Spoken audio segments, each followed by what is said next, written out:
Morning, everybody. It is my great pleasure to welcome you to today's OSCESecurity Day on enhancing security through water diplomacy and looking at the role of the OSCE in this context.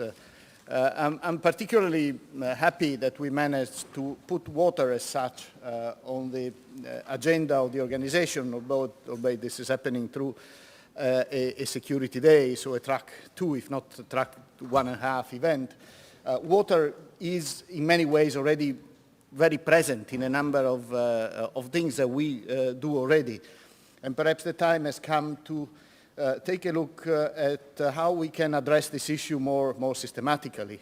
I'm personally also very interested in this because I have a water background myself. My first job before joining the Foreign Ministry was at the Food and Agriculture Organization of the UN, where I was dealing with water issues for over a year, dealing with hydrographic basins and the use of water. And when I think back to what I was working on at the time, I see that some of the process, some of the concerns are still out there. But I also see that the concepts we're working on, integrated water management in hydrographic river basins, remain key concepts on which the international community is working. And in many areas we see the need to work to achieve that process that has been elusive. What has changed over time is, however, the importance of the issue and the relevance of the issue because of a number of other factors. The pressure of populations, for instance, the population growth and the use of water for development, for agriculture, for sanitation.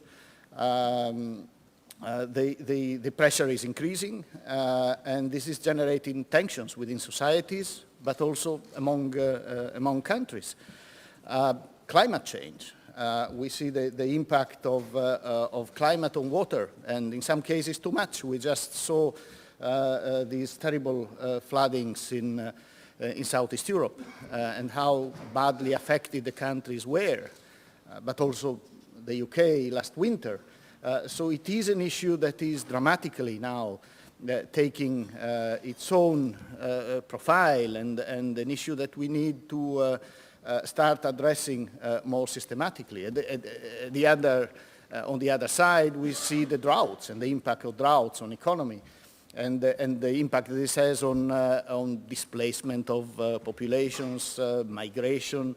So water-related issues, even though they may not provoke directly conflicts, but they are the causes of a number of developments that may produce tensions and they may result into conflicts. So dealing with water more and more is very much related to conflict prevention and to crisis management.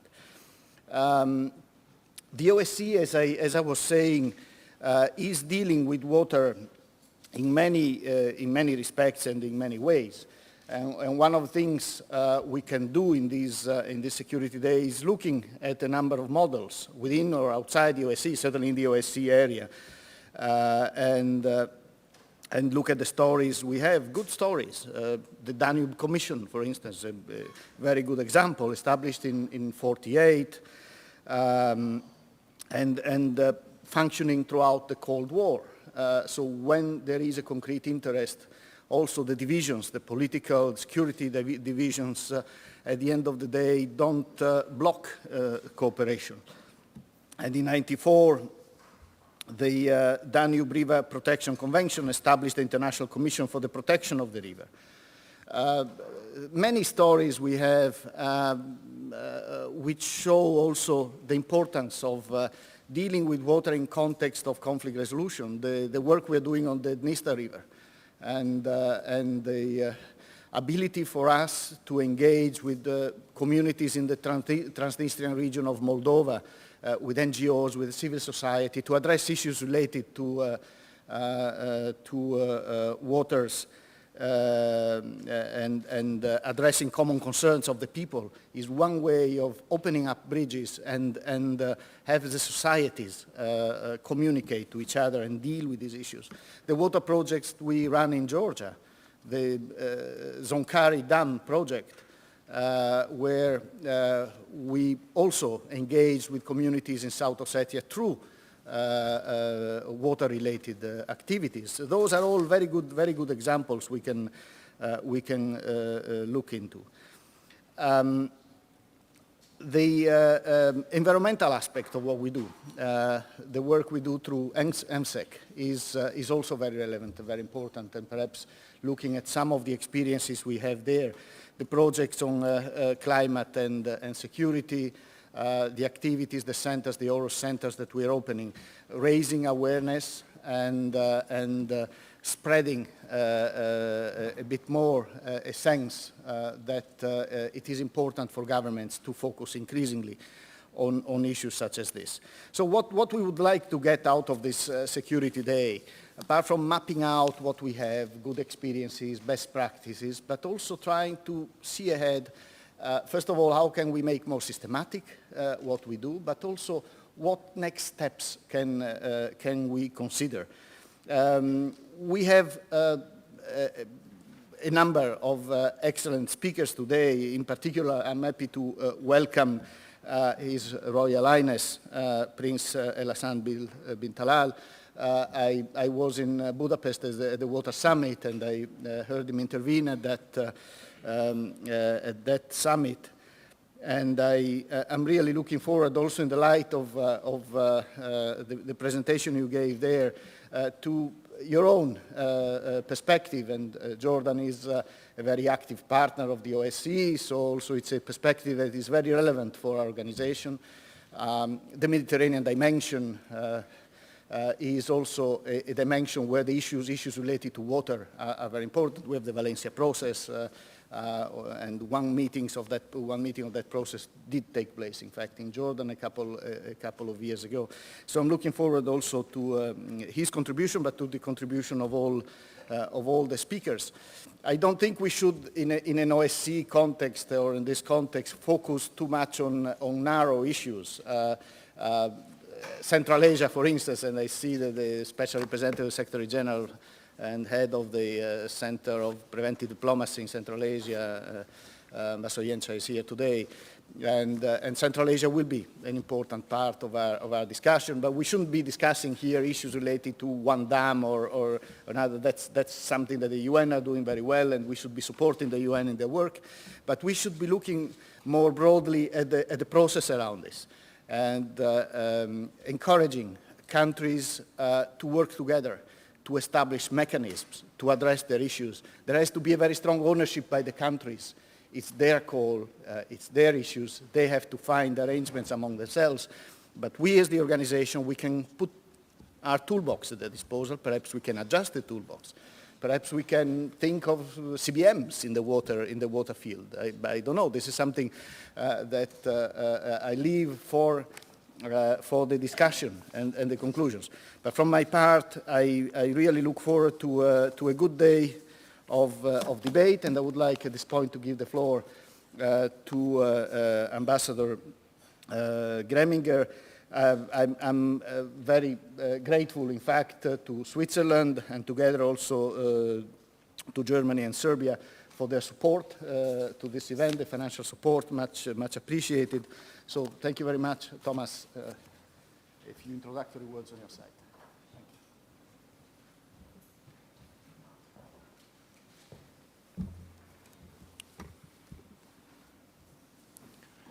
you. Your Royal Highness, dear colleagues, ladies and gentlemen, water is essential for our survival.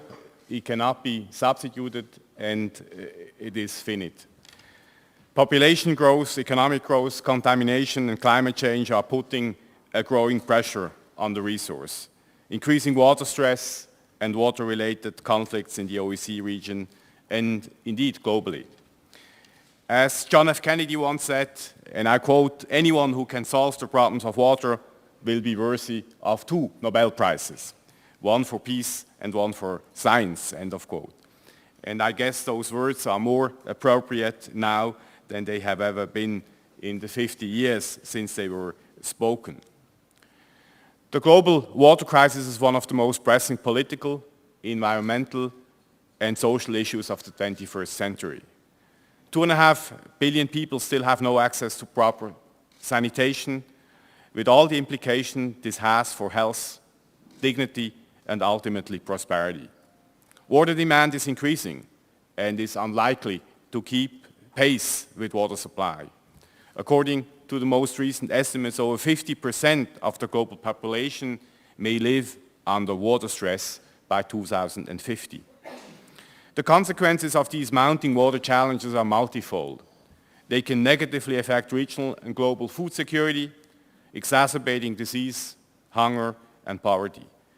But they can also fuel social tensions, weakening fragile states, and exacerbate regional tensions, particularly if water sharing arrangements are absent, inadequate, or insufficiently implemented. The OSCE, as the largest regional security organization, can and must address the challenges of water, which are now firmly established on the global security agenda.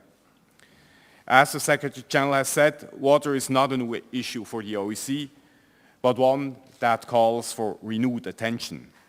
This year is the 25th anniversary of the Sofia meeting on the protection of the environment organized by the Conference on Security and Cooperation in Europe, CSC. Since the Sofia meeting in 1989, much has changed. Politically, the dissolution of Yugoslavia and the Soviet Union has had implications on the environment and security. Domestic rivers became international ones and required new regulation mechanisms.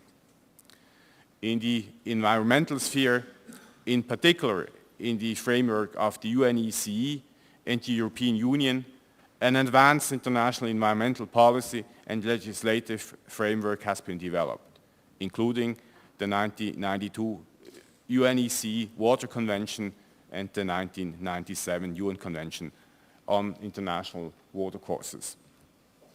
Last but not least, the implications of climate change and our vulnerability have put environmental issues firmly on the security agenda. Against this backdrop, it is worthwhile to look back, taking stock of the experience in fostering water cooperation we have acquired so far, and forward, identifying appropriate policies to meet new challenges. The second anniversary I would like to refer to is next year's 40th anniversary of the Helsinki Final Act. To meet this anniversary appropriately, we have engaged in the Helsinki Plus 40 process. Our debate today on the role of the OSCE in water diplomacy can give us valuable input to guide our discussions on the future of the OSCE in the water and security field. Some questions would be of interest in this respect. For example, how could we use water diplomacy within our efforts for conflict prevention and confidence building? The Secretary General just referred to this. Which value added can we as a regional security organization bring into the emerging debate on water diplomacy? The experience of participating states should also feed into how the OSCE can address the challenges posed by water. Just let me cite two examples which outline how Switzerland has tackled the security issues surrounding water. First, there is our Blue Peace initiative, our water diplomacy efforts in conflict-prone areas in the Middle East, Africa, and Latin America, in which I was personally very closely associated in my previous position as Director of the Human Security Department in our Foreign Ministry. Preliminary results of this Blue Peace initiative demonstrate that water diplomacy, through dialogue, both at the political and the technical level, can help address the challenges of transboundary water management. Such dialogue allows political leaders, diplomats, and populations to put into place collaborative solutions for sustainable water management and enables them to make trade-offs between water and other needs. And I'm sure His Royal Highness will concur with this, as he was prominently associated with one of the Blue Peace initiatives and has, as recently as yesterday morning, assumed the chairmanship of the high-level forum for the Blue Peace Middle East plan. We warmly welcome you and congratulate you on your assuming of this position, Your Royal Highness. Second, Switzerland has developed much first-hand experience in how important multilateral environmental agreements and their respective intergovernmental processes are to fostering reliability and trust. In this context, having implemented the UNECE Water Convention for many years in our relations with our neighbors, we very much welcome the globalization of this convention, and we encourage OSCE participating states outside the UNECE region, as well as partners for cooperation, to join it. Water will continue to be high on the agenda for Switzerland, and as such, we are convinced that water has to be treated as one of the highest priorities in the post-2015 development agenda, and we will continue to promote and advocate for this. A number of other crucial global events besides the post-2015 development agenda, which call on us, the OSCE and its participating states, to engage, are also ongoing, or beginning soon.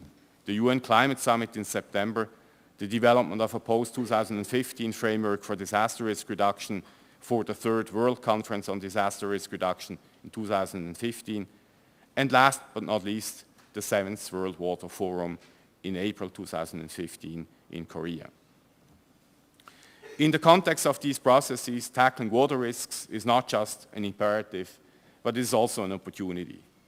An opportunity to consider water as a catalyst for cooperation rather than a source of conflict. In a world where watercourses and lakes connect communities and nations rather than divide them. The Swiss Chairmanship fully believes that the OSCE has something to contribute to these processes and should do so. And we believe that today's event, where we will have contributions from experts from outside our organization, can strengthen our understanding about the role we want to play and the contributions we can make to these processes. Finally, ladies and gentlemen, I'm very happy that thanks to our joint work plan with the incoming Serbian chairmanship, we can be confident that the ideas generated today will be taken further into next year's work and beyond. I wish to thank His Royal Highness for joining us today to share his invaluable expertise and many years of experience in the field of water. I also wish to thank all of you for your interest in this issue, which is definitely one of the major present and future security challenges we are facing. Thank you, and I look forward to interesting and inspiring discussions.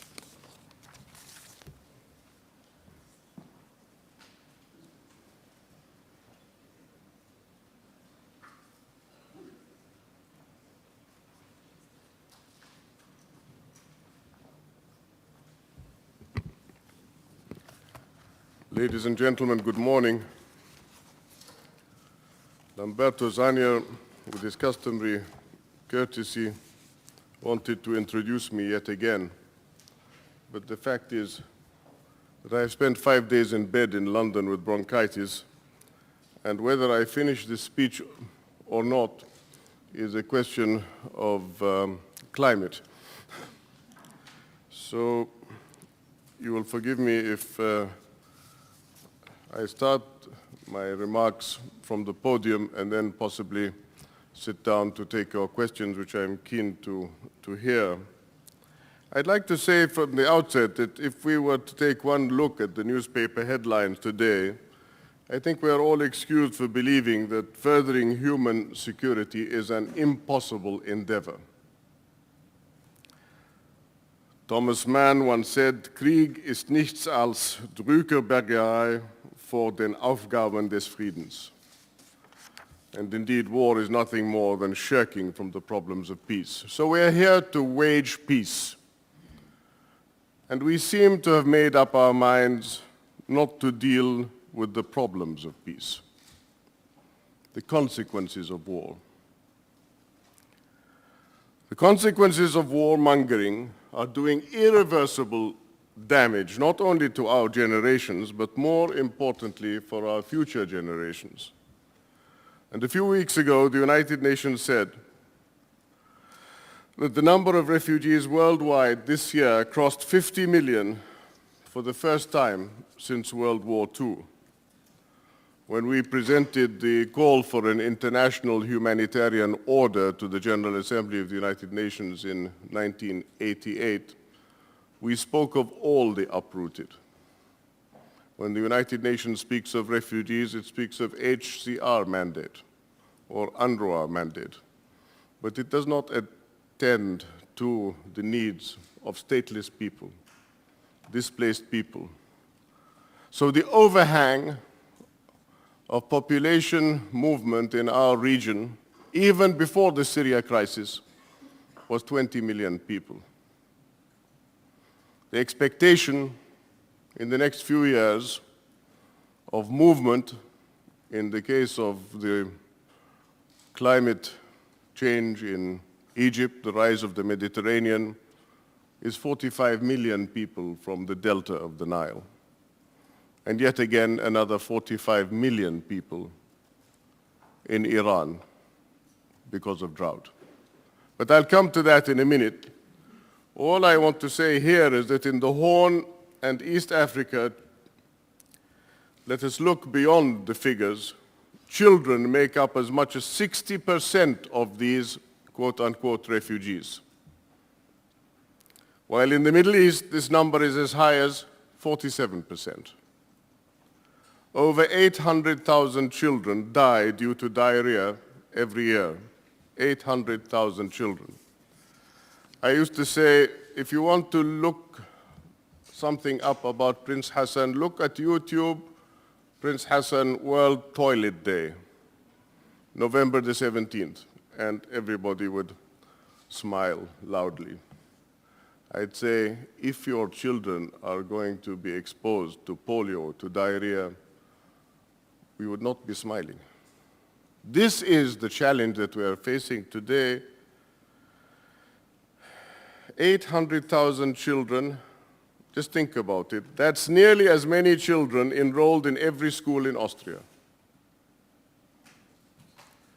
I could go on and on. Every statistic would be a telling statement on how far we are from achieving true human security. Every statistic would only serve to highlight how impossible this task is given the current situation of multilateralism. Parallel lines, never meeting at a given point. No focus. And yet here we are talking about the SDGs in September, merging into the MDGs, the Millennium Development Goals. Only a few weeks ago, many of us signed, over 100,000 of us signed, an appeal for justice.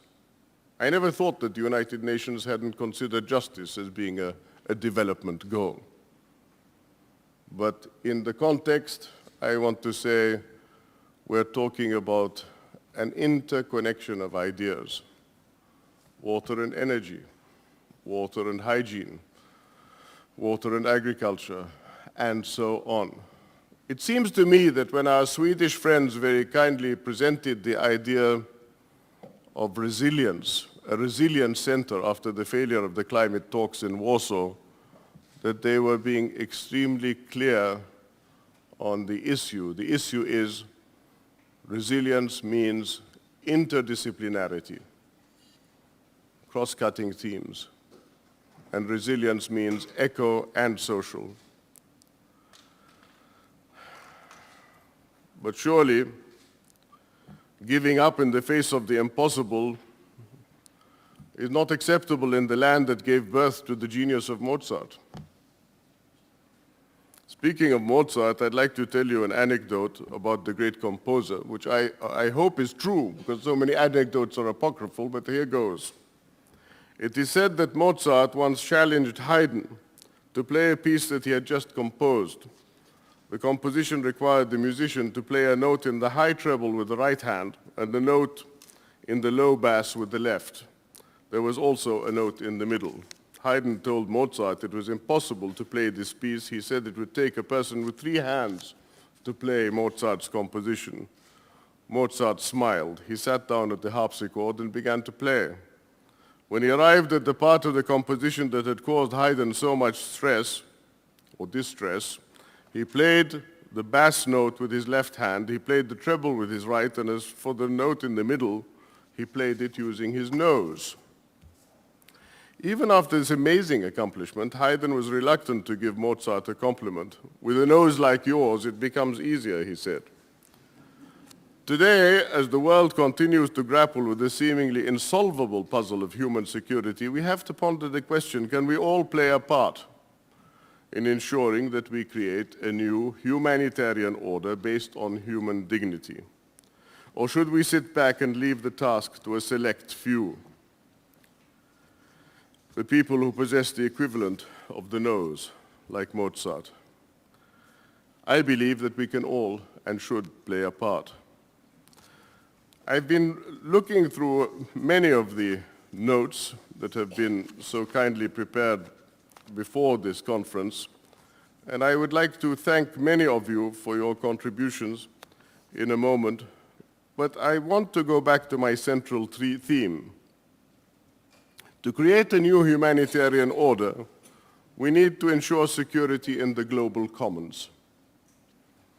We cannot focus solely on improving our technical knowledge in esoteric areas, be they in the world of finance, irrigation, or security. We need to do much more than that. We need to fundamentally alter the way we look at the world. You mentioned looking at the example of the Sofia Agreement. These agreements focused on enabling security by nurturing not the military, but rather the economic and environmental dimensions, the human dimension. It is events like Sofia that offered us a template of hope, but Sofia is already 25 years ago. Such a template is required now, especially more than ever, when we seem to be obsessed with the idea of achieving peace solely through the use of military force. Just the other day, President Obama asked the Congress for $500 million to help aid rebels in Syria. Last month, while addressing a gathering of graduates from West Point, he spoke of his vision to spend $5 billion on a fund designed to help train other nations to combat terrorism. I am told that the global war on terror has already cost $17 trillion. But it seems to have been forgotten that America alone has already spent nearly $1 trillion on military action in Iraq. If all of these $1 trillion haven't helped bringing peace to Iraq and the region, how is an additional $5 billion going to help? Martin Luther King said, the true peace is not merely the absence of tension, it is the presence of justice.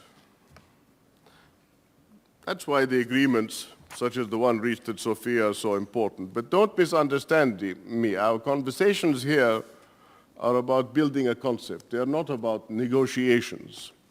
So in that sense, we are not talking about justice. We are, as you described us, track 1.5. So in that sense, we are still in vision-building mode. As Iskandar Abdullayev, is he with us, points out, although CAS are rather vocal in proclaiming the Integrated Water Resource Management, IWRM, as the centerpiece of water policies, and I agree with you, I would like to say area capability, carrying capacity is what is required, because we can't look at Iraq, the Kurdish area, the Shia area, the Sunni area, Syria, the Alawites. I get rather confused even as a Muslim, because they say to me, the Americans, are you a Sunni Muslim? Are you a sunny Muslim, they say. I say, no, I'm a cloudy Muslim.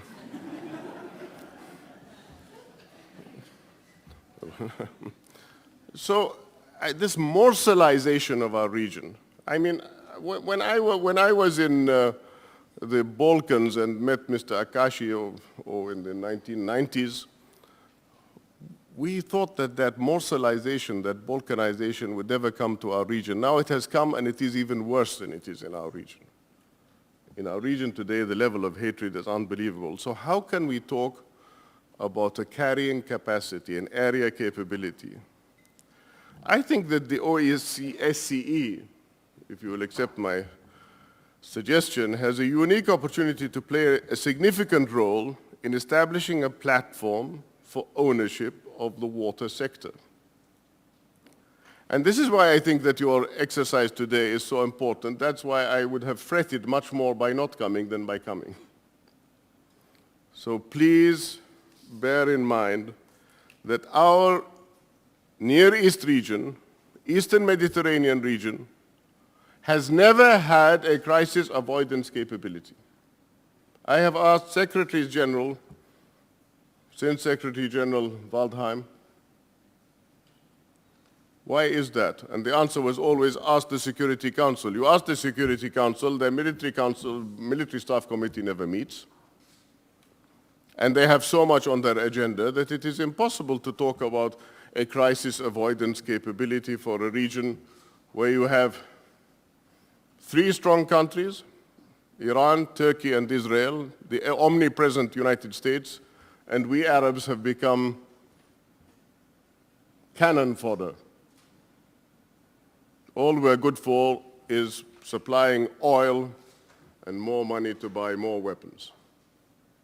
This is the public perception. That is why there is so much anger in the street. That is why people prefer a nihilistic end to a positive one. That is why the engineering of Armageddon is part of what is happening in our part of the world. People like myself try to swim upstream like the proverbial salmon. We believe that if you face the end of days with a fruit-bearing sapling in your hand, you are obliged to plant it anyway. It is not for us to bring about the end of days. However, I would like to tell you that on nuclear security issues, we meet in Glion, in Switzerland. On water security issues, we meet in Montreux, and in Montreux we produced the call for Blue Peace, Rethinking Middle East Water, thanks to the support of Sweden and Switzerland. But if you say to the participants, and believe me, they include all the participants in a Middle East conference, it's not like, oh, well, we'll invite Iran to discuss Syria and then we disinvite her. No, we don't disinvite anybody. Everybody participates. The minute you say, let us move towards a Helsinki process, everyone says, no, you are formalizing an informal conversation. We can't afford that politically. Ladies and gentlemen, I am here to talk about policy, not politics. Nobody's going to elect me even if I ran. I think it was Groucho Marx who said I would never join a club that would have me as a member. A few years ago, Al Gore and I, believe it or not, along with 5 other people, received the UNEP Prize. Al Gore spoke of global warming and I spoke of human warming. He spoke about the imprisonment of heat and I spoke about the imprisonment of thought. Our thoughts have become chained to the old way of doing things.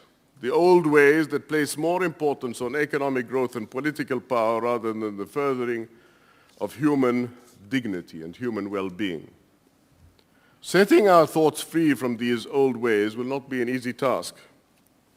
For even as we come up with new ways to stumble into messy wars, we seem to have forgotten the path of peace. And because it is so important, it can also be an instrument of peace, to speak of water.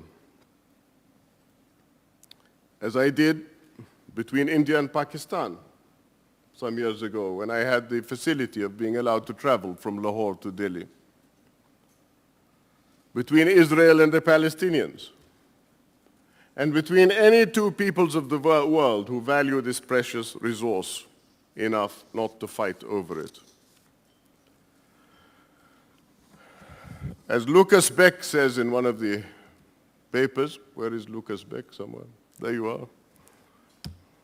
Surprisingly, the situation in Central and Eastern Europe is less satisfactory, especially when it comes to transboundary pollution aspects, you say. And in your article, you refer to research that is interested in the gravitational or proximity drivers of international water conflict, requiring high-resolution data.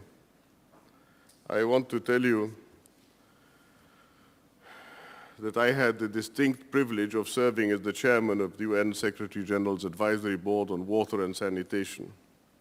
The reason I resigned from the post, having presented the action plan that was required of us in 10 months, after that it goes into debates on the 38th floor between all the SDGs and the MDGs. And don't tell me that that debate is a scientific debate. So I would like to say that when I resigned, I asked them to give me some understanding to empower people like myself to look into the depth of the crisis that currently blights our region, starting with which there is no data of any kind.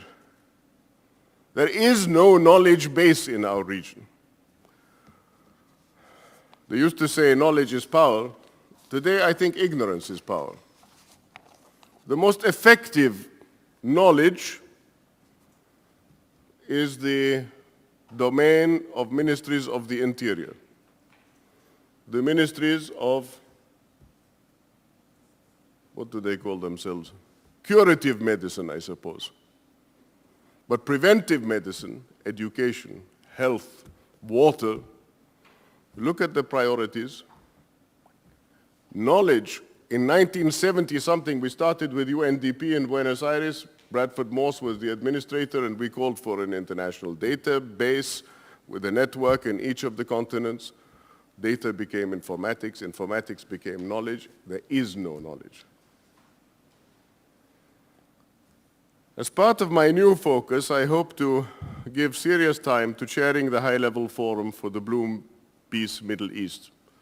My vice chair is Yasar Yakis, the former foreign minister of Turkey, and Muhammad Shatah, God rest his soul, was assassinated in Lebanon, as we know, as all independent voices are ultimately removed from the scene. I thank also the Strategic Foresight Group in India who have given the support to this initiative. The focus on the region is in keeping with the vision many of us have cherished for a while, a vision of creating the equivalent in terms of institutional self-determination of potential partners in conflict, maybe partners in waging peace, a vision of creating the equivalent of an Arctic Council or an Antarctic Council for water and energy in the region. Since 1995, ladies and gentlemen, Europe has launched 3 major initiatives for the Mediterranean: Barcelona, European Neighborhood Policy, and more recently the Mediterranean Union. How effective have they been is an issue we can come to in discussion, but I would like to say that in contrast, no comprehensive ideas or concepts of intra-regional cooperation have been launched within our region. So there is no partnership. The absence of an internally generated vision has been conspicuous, and this is why I'm so privileged to be working as chairman of the Arab Thought Forum, founder of the West Asia North Africa Forum, with UNESCO, the Economic and Social Commission for West Asia, who I hope one day might evolve, among other things, a regional ECOSOC. So we say what we think in September before we go to the season of Bretton Woods, rather than being told what we think by Bretton Woods, or by Brookings, or by any of those who are paid to think on our behalf. The region, that is to say the Mediterranean and the Gulf, has been reacting to initiatives from our friends outside for too long. I remember Shimon Peres once making the usual Israeli lament to me. He said, "We are surrounded by enemies," he said. This was before peace with Jordan, at least. I said to him, "You think you have problems? We're surrounded by friends." The continued inability of our region to discuss, if not create, a regional process for cooperation and security can be considered as one of the destabilizing forces in West Asia. I don't want to call it the Middle East anymore because Middle East doesn't really mean too much. And on the Biden-Lugar committee some years ago, I asked them, what do you mean by Middle East? And they said, from Marrakesh to Bangladesh, from Casablanca to Calcutta. Today we're talking specifically Central Asia, South Asia, West Asia. If Iran is given the opportunity of putting the oil pipeline through Pakistan, through India possibly, linking up with the infrastructure coming from China, then maybe, just maybe, we will have an overarching Asian link. And then it becomes a little bit absurd to be talking about pivoting to the east. Because after all, what is Eurasia about if it's not already pivoted to the east? From the west. From a Japanese or a Chinese point of view, we are Middle West. I sometimes call ourselves the Wild West. The high-level forum of Blue Peace is dynamic. It is political, economic, social economic, and civil society. I am happy to say that in terms of the e-contacts, we represent at least 10 million interested people, which is quite an achievement and growing. They include all disciplines, water experts, energy experts, litigants, legal empowerment professionals, urban planners, working together in a truly comprehensive manner. In the immediate future, we'll identify vulnerable segments of society in a region that is sitting on a ticking time bomb due to the shortage of water. And the region I refer to again can be found along the shores of the seemingly placid green-blue waters of the Indian Ocean. In the past, this region has also been referred to as the Ark of Crisis. But I would like to suggest to you that there is another reference that should be made to this region. It is the channel of necessity for a large amount of the world's oil and gas and a passageway to some of the world's largest choke points, Bab el-Mandeb, the Straits of Hormuz, and the Straits of Malacca. Might I suggest to you that the concept of a marine Silk Route is worth taking into consideration, and some work has already been done on this issue. After all, we're here to talk about water. Nobody specified whether the water was supposed to be riverine or maritime. I'd like to remind you that more than 3 billion people inhabit the countries that line the marine Silk Road, representing about 40% of the world's population. A dozen of these countries are developing economies with low-cost labor and investor-friendly conditions. The marine Silk Road already carries vast amounts of cargo, including food, energy, and export textiles. The marine Silk Road also brings much-needed labor to our region. I always irritate our Iranian friends and our Arab friends in the Gulf when they talk about the Persian Gulf and the Arab Gulf. I say, no, it's the Indian Gulf. So that's why I'll never get elected by anybody. But I want to add that the global energy and water belt extends from the Central Asian republics, as you well know, Lamberto, with your recent visit, down the Volga through Turkey to the Straits of Hormuz. It can no longer be protected solely by military forces guarding the ports of the Persian Gulf, Arabian Gulf, Indian Gulf, whatever you want to call it. Sometimes it seems like those gas and oil pipelines are the only things which connect us to the rest of the world. Isn't it about time they connected us to each other? Daniel Gayada, I don't know, is he with us today? Oh, there you are in the back. You, sir, say that the EU implementing the Foreign Affairs Council conclusions, in particular to the Nile River Basin, is a step in the right direction. I would like to tell you that I'm traveling to Cairo for a discussion in December, which I hope you would be attending.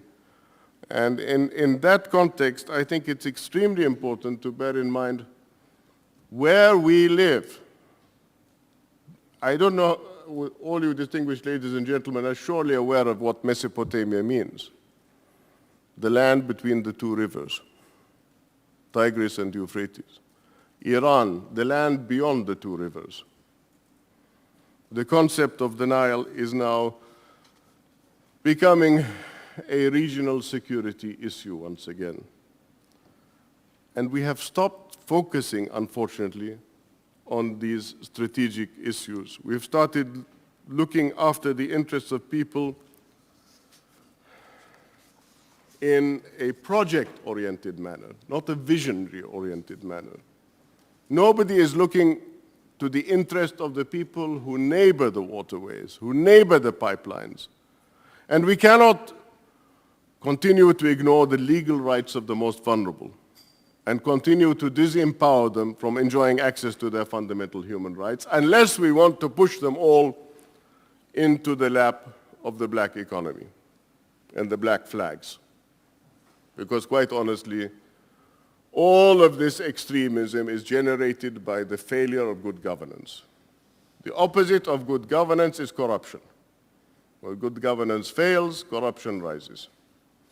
And so you see this spread of extremism, drugs alone, from Afghanistan to Mali into Mexico and onward.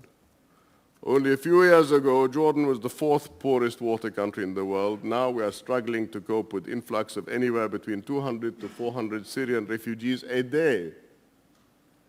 Jordan is today the third poorest nation in terms of water resources. So it's not a Jordanian problem.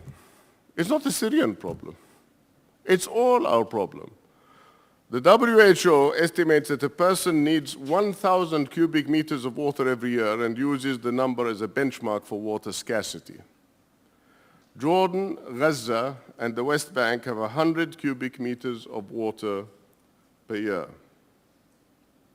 Israel has 300 cubic meters of water. To put these numbers in context, Sweden has 20,000 cubic meters of water, of renewable water, per person annually. Over the last year, we heard a lot about a long and just peace between Israel and Palestine. I saw an infographic recently that showed the town of Ramallah in the West Bank gets more rainfall than even London. And yet, while the average Londoner gets over 150 liters of water per day due to man-made policies, the average person in the West Bank gets only 70. It bears noting that the WHO recommends 100 liters of water per day per person. And I ask you, can we truly talk about a long and just peace in the face of such inequities? A prominent Western minister came to see me the other day and he said, "Why are you always talking about Israel gas? This is Gaza gas," he shouted. I said, "Why are you raising your voice in my presence? Go out, make a statement and resign." Isn't it about time that we had a knowledge base? Is water truth or is water also dissimulation? I think it's an ultimate truth. We now hear of the many causes for the uprising in Syria, but one important reason is often overlooked. In the year before the Syrian uprising, over 250,000 farmers were forced off their lands by a shortage of water. In the months immediately preceding the uprising, we read in the Arabic media of the strain placed on Syria's already overburdened infrastructure and of the increased tensions between the urban dwellers and the internally displaced people, IDPs. These tensions stoked the restlessness that was festering in large segments of the Syrian population, a discontent that bubbled over in the March of 2011. Tom Friedman pointed out in his insightful article a few years ago, what I referred to, that within 2 decades, 45 million Iranians may be forced to look for habitat elsewhere. Ironically, the same figure applies to the delta of the Nile, where 45 million people are threatened with the next 2 decades with the rise in water levels of the Mediterranean. Andras Solosinagi is with us, the Delft Blue Skies. I want to thank you, sir, first of all, for all you did for us in Holland in the meeting that we held in Amsterdam.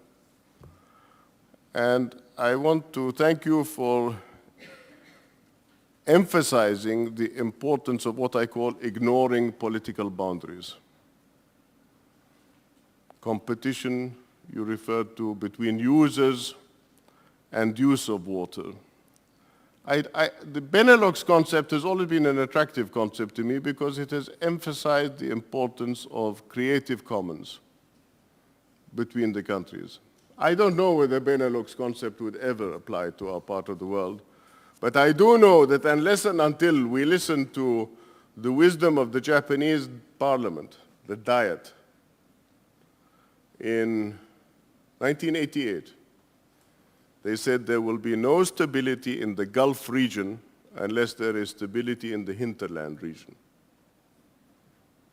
So all of this talk about Arab Spring leading to a Deauville fund of $35 billion, all smoke and ashes.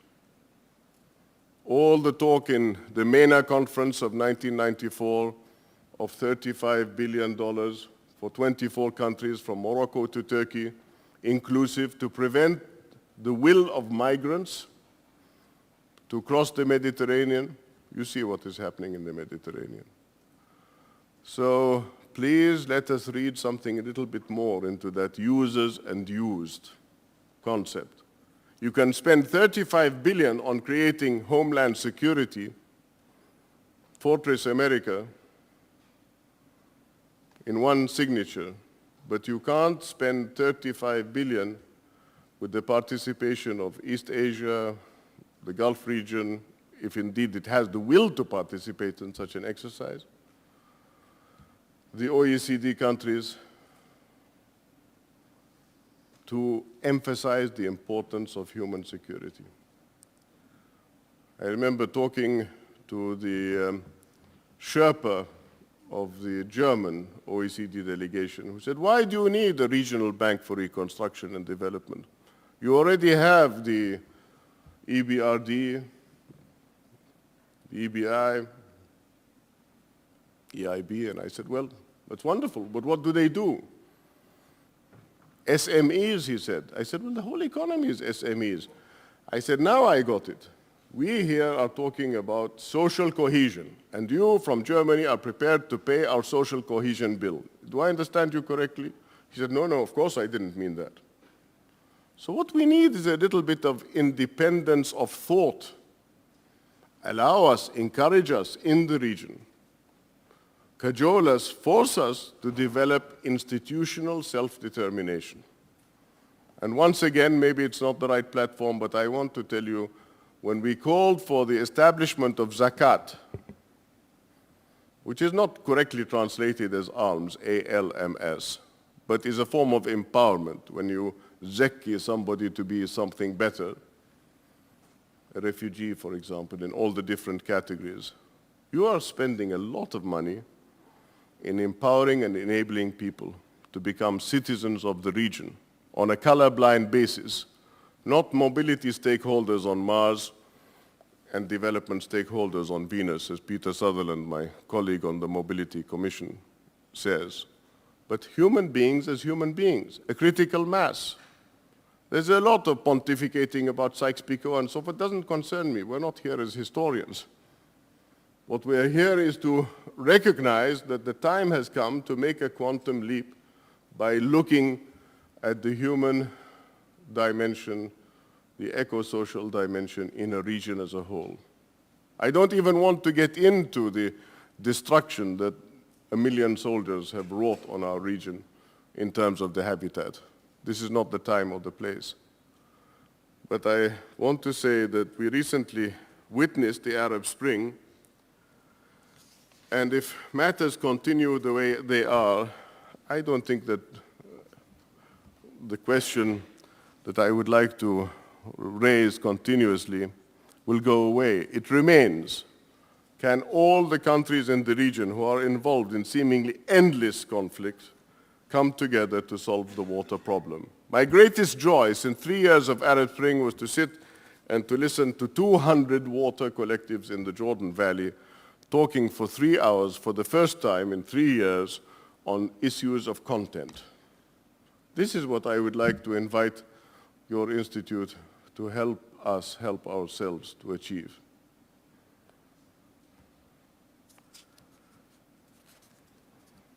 As for water solutions, may I remind you that in the 1940s, the United States decided to use its good standing with both Jordan and Israel to develop a unified plan for the joint development of the Jordan Basin. These series of informal picnic tables meetings led to what came to be known as the Johnston Plan.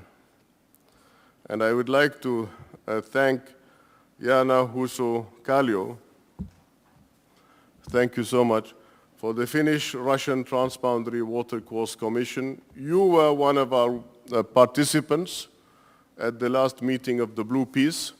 And I think that this concept of thematic cooperation is absolutely essential because it rises above the politics. The Johnston Plan might have not resulted in deep policy level cooperation or delivered all of its objectives. However, it did leave its footprints.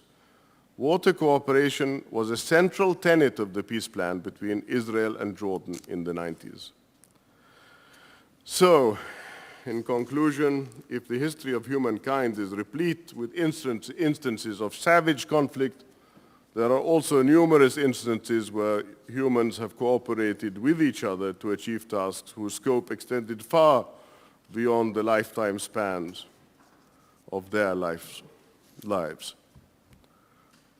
I've mentioned so many times the importance of the coal and steel community finding an echo in our part of the world of a water and energy community. The European example showed us the benefit of regional cooperation in achieving peace. And to my Turkish colleague, I would just like to say, as my former friend, former Turkish President Turgut Özal, God rest his soul, told me, when there is a peace conference, it is far better to be at the table than on the menu. And while we're seated at this table, so to speak, I'd like to go into the menu. Ilya Trombitsky, international legislation welcomes public participation in environmental decisions. Are you here? Yes. Thank you. Decision making because of several reasons. Public involvement. I would like to say that LEOP is something I would like you to read if you have not read it, sir. The legal empowerment of the poor, making the law work for everyone. This was the substance of our call for justice to the United Nations. Every agency, every player, everyone has to be mobilized, political, socio-economic, and civil society. And that's what I would like to call the intersecting circles of cooperation. This is what Blue Peace is about. Circles of cooperation enable seamless collaboration across a number of areas and across the borders of all the countries of our region. Each circle has to have a political mechanism to, 1, define a common vision, 2, identify priorities to translate that vision into reality, and 3, to identify an institutional architecture to follow up and implement decisions at policy level. The first such circle could be Turkey, Syria, Iraq, Lebanon, and Jordan. Another circle could include Israel and Palestine territories, eventually expanding into Jordan.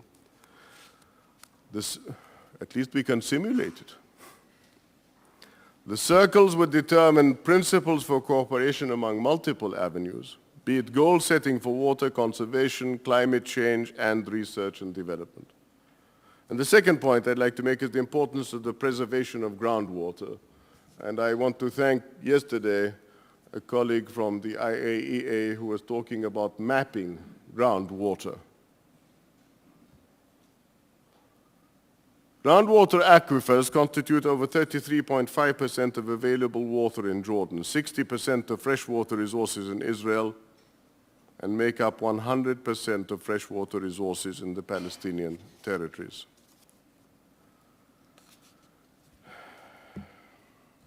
Today, due to overpumping at the aquifer on the Israel-Gaza border, there is every danger of encroachment of salt water from Lake Tiberias. Because of the overexploitation of the water resources, some experts predict that the effects of aquifer salination will be irreversible after 2020.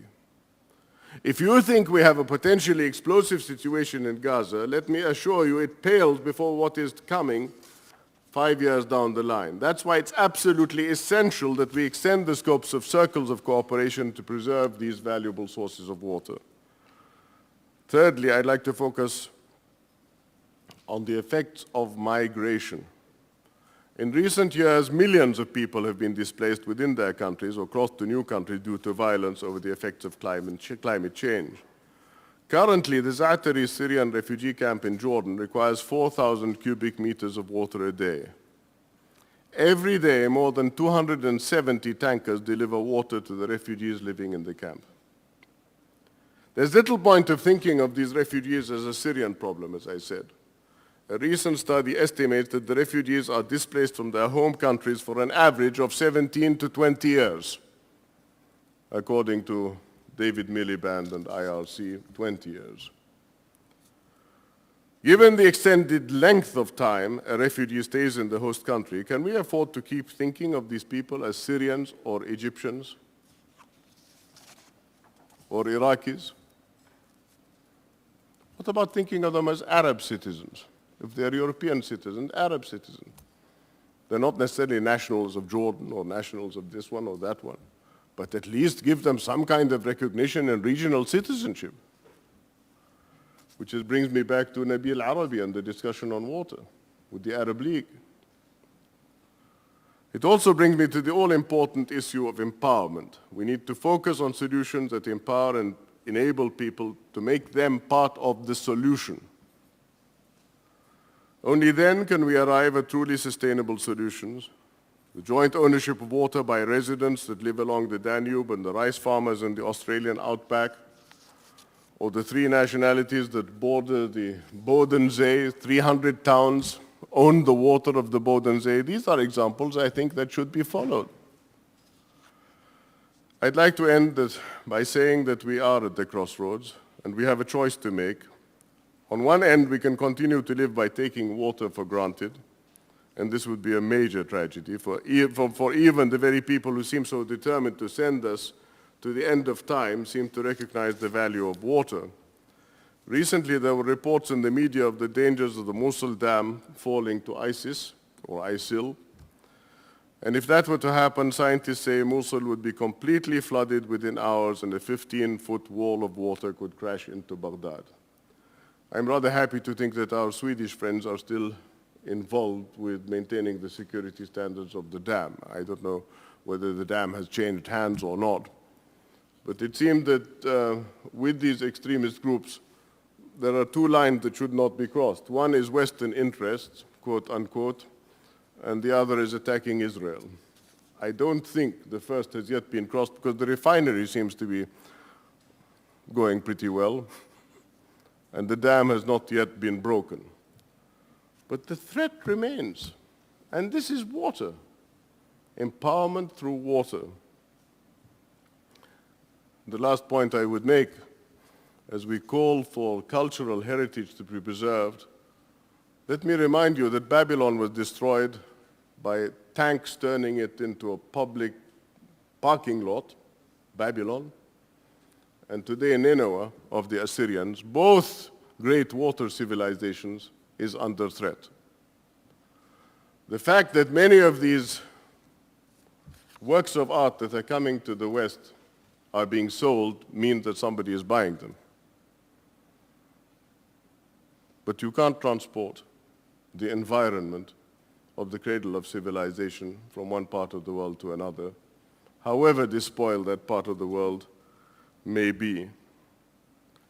The Americans didn't find the weapons of mass destruction when they went looking for them 11 years ago. However, ISIL has grasped a fundamental truth that seems to have eluded the rest of us. If water can give us life, then destroying the systems that deliver water, and indeed the systems that give stability to populations, can take life away from them. And that is all they want to do. Our region has been home to arid lands. However, now it appears that most arid lands live in the matter we carry between our ears. The absence of will, the absence of thought, and the lack of constructive ideas explain why we are so arid at this time. Maybe I should read two stories in the media that give hope. The UAE launched a new water aid campaign whose objective is to provide 5 million people with water worldwide. What is most encouraging about the program is that students in the UAE will learn a new 21st century skill: how to raise awareness of the value of water. That's a skill we need to have on all of our children's curricula. And the second story is about new water ATMs launched in Delhi. Anyone from India here in this hall? Residents of the resettlement colonies in the national capital are able to draw from the water ATMs, paying a token amount less than a cent for 4 liters of water. While people in Delhi spent large portions of their day to get water, now they can get clean water from an ATM that dispenses not just cash, but life and human security. So let's collaborate on water. Thank you for your time, for your imagination, for making the impossible possible. Thank you for believing that we might all be able to play the piano, to play piano keys with our fingers as well as our noses. Have a productive conference. Forgive me for overburdening you, but I regard you as partners in this exercise. God bless you. Thank you all very much.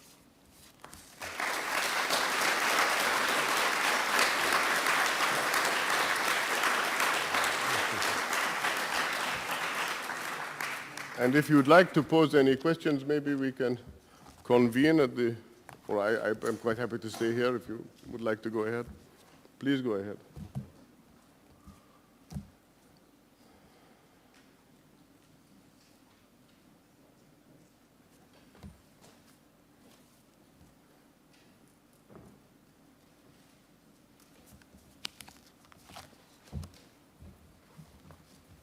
It should be a two-sided exercise. Thank you very much, Your Royal Highness, for this inspiring statement. And I'm sure that we will refer back to many of the points you have raised during today's discussion. There were so many points. It's really hard for me to reflect all of them in my comments. You mentioned the climate change, drought-related migration, and hotspots like Iran, Nile Delta, and the importance of the regional policies to offer potential refugees the possibility to have livable conditions at home. You mentioned the coal and steel community and the need to create maybe a water and energy community, and the importance of preservation of groundwater. Your engagement in the high-level forum, Blue Peace, showed that it is possible to create a community of high-level personalities that believes in the benefits of water cooperation and are committed to foster this as a contribution to peace and security in the region. We at the OSCE believe that the strong links between security and water. And this is for the future a very crucial issue, not only for the OSCE region, but for the whole world. But since the Security Days strive for an interactive debate, I will not use up much time for my own comments, but rather give the floor immediately to the audience. Who would like to be the first to take the floor? Please introduce yourself and statements, and your statement should be concise to allow everyone to take part in the debate. Yes, please, Mr. Ambassador.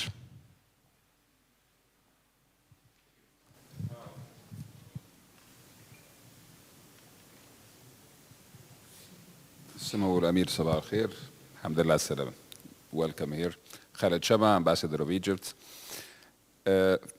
After thanking you for a very eloquent, very informative speech, a basic element now, when you look at the case of Jordan at hand, you're right with the influx of immigrants, refugees from Iraq, from Syria, Palestinians, of course. That does make an overburden on the already scarce water resources. I actually have a question to you on two counts. First, what you referred to the Johnson Plan, the division of the Jordan River water. How is the situation now? As well as the aquifers. How can it be redressed? How can it be dealt with? Especially that this situation of water scarcity is prevalent in other areas, and let's say other desert areas within the region, be that in North Africa or even in the Gulf. So how do you see ways of redressing that acute shortage of water? And thank you very much.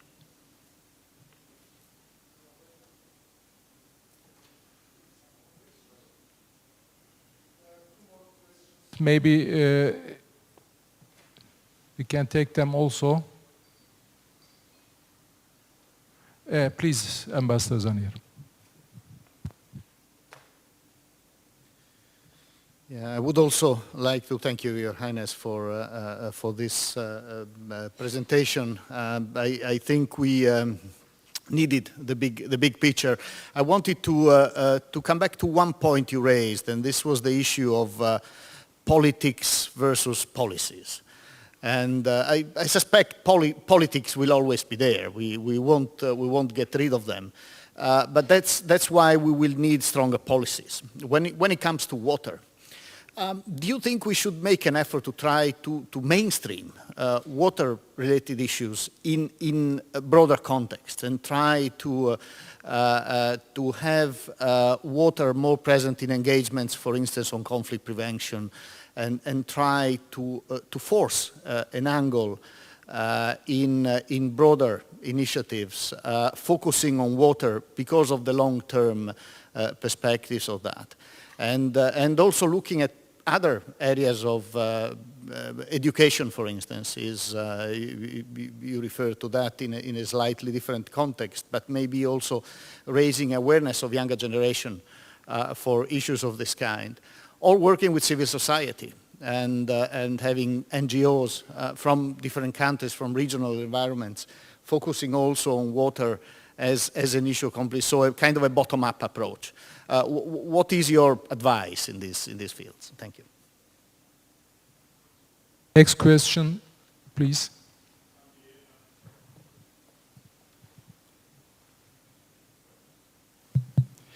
Your Royal Highness, I'm the Ambassador of Romania to OSCE and other international organizations in Vienna. Thank you also for your very interesting expose. And my question refers to the extent to which countries in the, let's call it, Middle East, could learn from the experience in Europe in as much as water management is concerned. I'm referring in particular to the experience of the management of the river Danube in terms of practical projects, but also in terms of institutional setting, because I'm sure you know, here in Vienna there is the secretariat of the ICPDR, International Commission for the Protection of Danube River. And all boils down also not only to the use of water, but also to the protection of water. Thank you. I don't think that any of our states in the region at this time, I'm talking about the Levant region in particular, has the ability of solving the requirements of a population in tens of millions simply because one party has chosen to use violence against another party. I wish I could say that this was only characteristic of the Arab or the Palestinian-Israeli confrontation, but it's now also the Arab-Arab confrontation, which is making the whole demography of the region look extremely difficult to sustain in any form of dignity. So what we're trying to do is to develop a concept based on knowledge.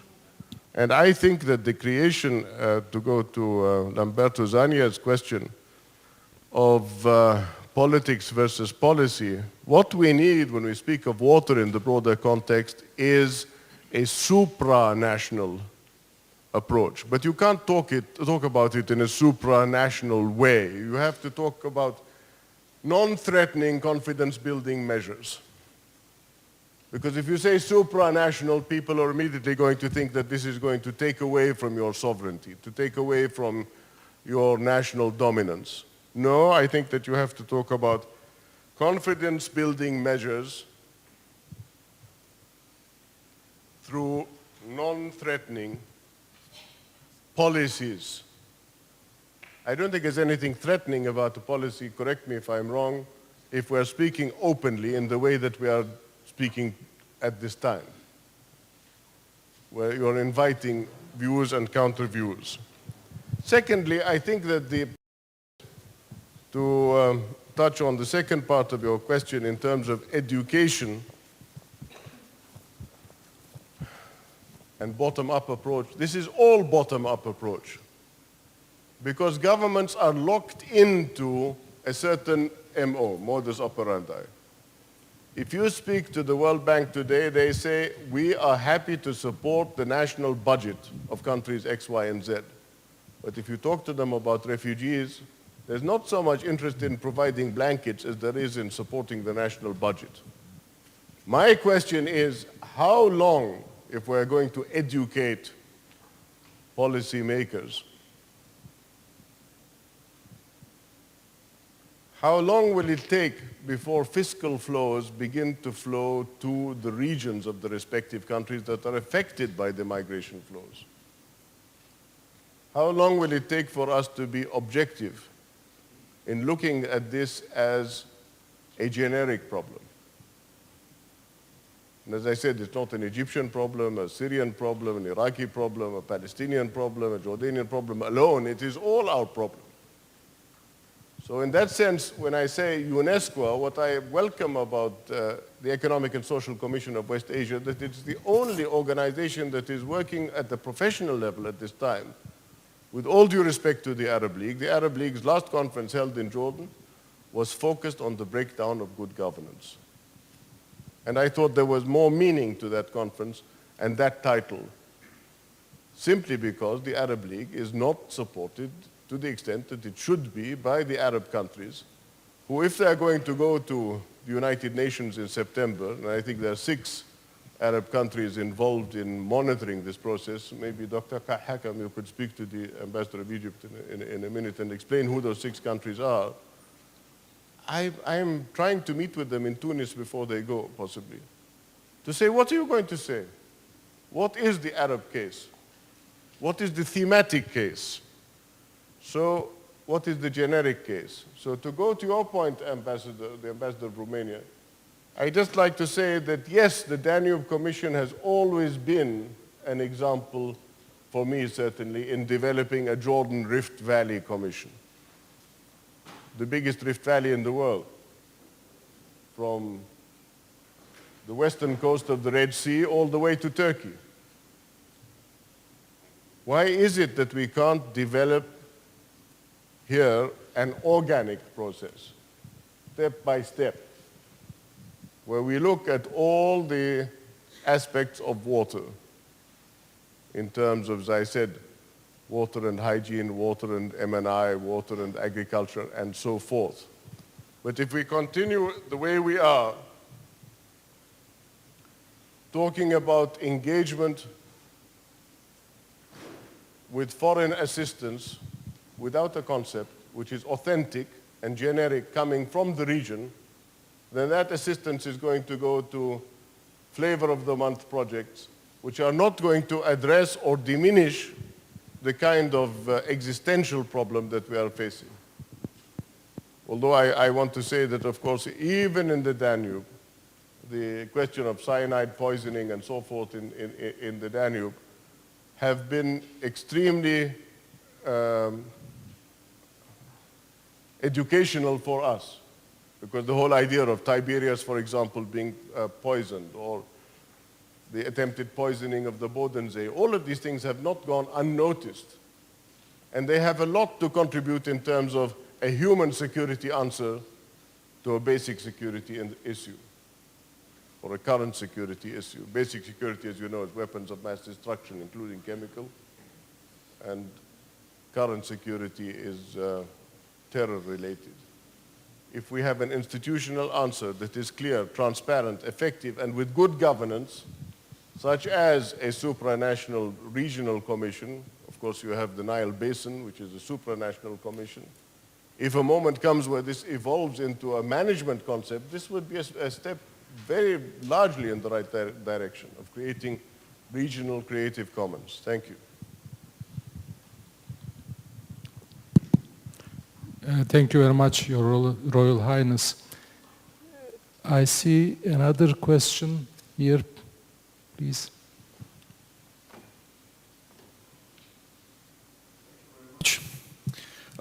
Deputy Head of Armenian Delegation, David Knyazyan.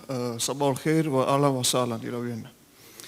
Your Royal Highness, I have a question in regard of the level of cooperation between Israel and Jordan on the rivers of Jordan River, on the waters of Jordan River. I believe that there should be also something positive in this regard, and there should be also best practice, good lessons that we could learn from your region as well. Because one of the distinctive features of Orient is its wisdom. What could you share with us in this regard? What are the positive examples of cooperation between Israel and Jordan on creating sustainable, ecosystem of Jordan River? Thank you. Yes, please. Okay. We take these three questions, then the time is over. Please, Ambassador. Vytautas Naudužas, Lithuania. Your Royal Highness, excellent report, félicitations. Increasing water disasters, water stress, are they consequences of the lack of noses for water security, or the lack of interest? Actually, what we seek, water sans frontier or frontier sans water. Your proposal, energy and water security, energy and water community, excellent. But for that, we need to pay much more attention for water efficiency, water savings, water treatment, new technologies, and this is not free of charge. From where we can get money for this global issue? Thank you. And the last question, please. Thank you. Your Royal Highness, good morning. I'm Bart de Vos from Belgium, and I'm president of the World Youth Parliament for Water. I had the honor to meet you last year in The Hague on the occasion of the World Water Day, and it was a true pleasure to have the honor to be again a witness of an intervention from your side. My question is, first of all, I would like to thank you for your messages, and especially for pointing out the importance of formal education and awareness raising among young people.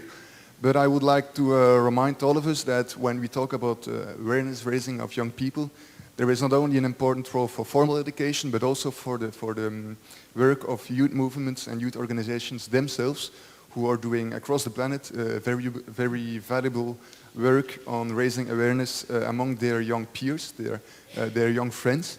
Unfortunately, often these youth organizations and youth movements lack the real recognition and official support from governments, from organizations, to be truly effective in their operations. So I would like to ask you if you have any recommendations, suggestions on how to make these youth organizations benefiting from more support and so becoming more effectively. And to conclude, let me also mention that as the World Youth Parliament for Water, we are at the full disposal of the Blue Peace Initiative to contribute to mobilizing youth organizations and youth individuals for contributing to the overall mission of the Blue Peace Initiative. Thank you.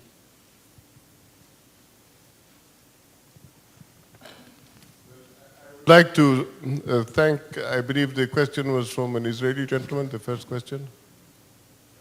Armenian. Armenian, I see.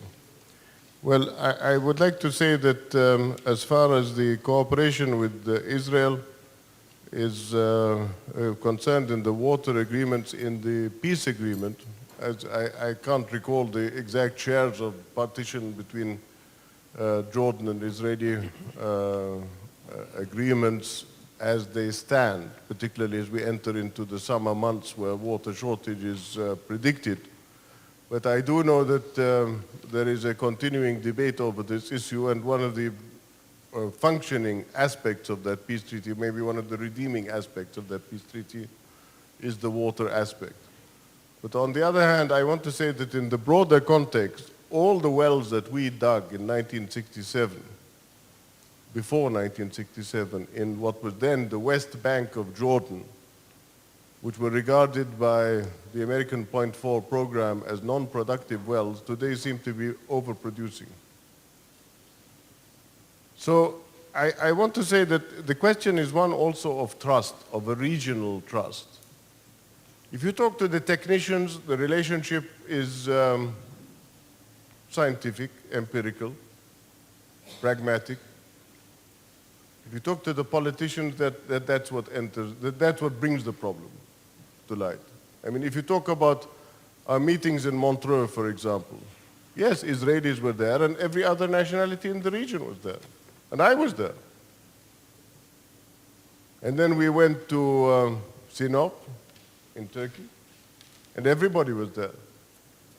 And then came the moment of the meeting in Jordan. Now remember, the convener is SGF, the Strategic Foresight Group. They are the facilitator. If you want to be a facilitator, Lamberto, that is what I would point out. The minute the meeting was convened, Israel chose to send the minister, I can't remember who it was at the time, of settlements, who made a bombastic statement about Israel's rights in settlement and almost disrupted the whole conference before he had even arrived. And all sorts of complaints came from all over the world, all over the Arab world. And I thank the Indian facilitator for saying we extended the invitation, it wasn't the Jordanian. So the problem about point scoring is that where policy is still affected by politics. But today, reality is beginning to bite. We needed the desalination of the water with the use of gas, and therefore an agreement has been created in the context of Aqaba and the Red Sea. I think realities will begin to force themselves, but they have to force themselves within the context of an internationally facilitated, equitable, logical conclusion to water stress, not on the basis of power politics. I mean, I resigned after 10 months as advisor to the Secretary General of the United Nations on water issues. I could not raise a single Arab-related water issue. I'm sorry to say the Secretary General of the United Nations got up and walked out in Budapest when the Saudi prince stood up to speak, the son of Prince Sultan. Might have been an absence of protocol, but it was what it was. The minister from Gaza was not allowed into the room to make his statement.